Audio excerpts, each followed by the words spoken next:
खौफजदा Israeli फ़ौज ने मकबूजा मगरबी किनारे में मरहूम फ़लस्तीनी रहनुमा यासिर अरफ़ात की यादगार को बिल्डोज़ कर दिया।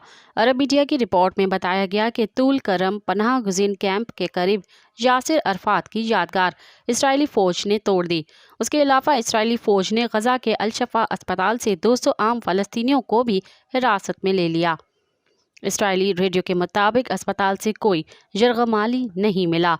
इसराइली फ़ौज ने अस्पताल से असला मिलने का दावा किया है, ताहम डॉक्टरों और हमास ने इसराइली दावा झूठा करार दे दिया। वाज़ेह रहे कि गज़ा में इसराइली फ़ौज के हमले में 40 रोज़ से मुसलसल जारी हैं, जिसके नतीजे में 12,000 के करीब फ़लस्तीनी शहीद और 25,000 ज़ख्मी हो चुके हैं। मज़ीद ख़बरनि ऐं तफ़सीलात लाइ विज़िट कयो असांजी वेबसाइट www.awamiNewsHD.com ऐं ॾिसंदा रहो अवामी न्यूज़ HD।